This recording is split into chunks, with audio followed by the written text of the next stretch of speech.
आज की कहानी है गौरैया और बंदर। एक बार की बात है, एक घने जंगल में पीपल के पेड़ पर गौरैया का जोड़ा रहता था। वो उस पेड़ पर अपना घोंसला बनाकर गुजर बसर करते थे। दोनों खुशी खुशी अपना जीवन बिता रहे थे। फिर आया सर्दियों का मौसम। इस बार बहुत ही कड़ाके की ठंड पड़ने लगी। ठंड से बचने के लिए एक दिन कुछ बंदर उस पेड़ के नीचे ठिठुरते हुए पहुंचे। तेज ठंडी हवाओं के साथ सभी बंदर कांप रहे थे और बहुत ही परेशान थे। पेड़ के नीचे बैठने के बाद वो आपस में बातें करने लगे कि काश कहीं से आग सेकने को मिल जाती तो ठंड दूर हो जाती। उस बीच एक बंदर की नज़र पास में पड़ी सूखी पत्तियों पर पड़ी। उसने दूसरे बंदर से कहा, चलो इस सूखी पत्तियों को इकट्ठा कर कर जलाते हैं। उन बंदरों ने पत्तियों को एक जगह इकट्ठा किया और उन्हें जलाने का उपाय करने लगे। ये सब पेड़ पर बैठी गौरैया देख रही थी। ये सब देखकर उसने रहा नहीं गया और उसने बंदरों से बोल पड़ी, तुम लोग कौन हो? देखने में तो तुम आदमियों की तरह लग रहे हो, हाथ पैर भी है। तुम अपना घर बनाकर क्यों नहीं रहते?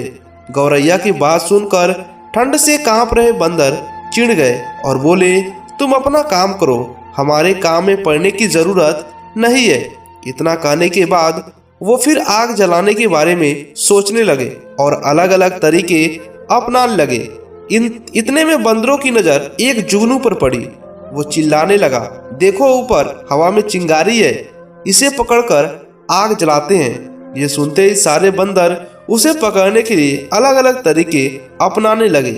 यह देखकर चिड़िया फिर बोल पड़ी, यह जुगनू है, इससे आग नहीं सुलगेगी।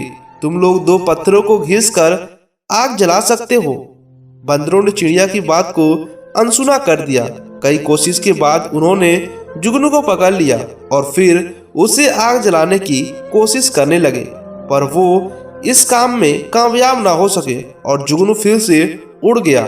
इससे बंदर निराश हो गए। इतने में फिर से गौरैया बोल उठी, आप लोग मेरी बात मानिए, पत्थर रगड़कर आप आग जला सकते हैं। इतने में एक गुस्साए बंदर से रहा नहीं गया और उसने पेड़ पर चढ़कर गौरैया के घोंसलों को तोड़ दिया। यह देखकर चिड़िया गौरैया दुखी हो गई और डर के मारे रोने लगी। इसके बाद वो उस पेड़ से उड़कर कहीं दूर चली गई।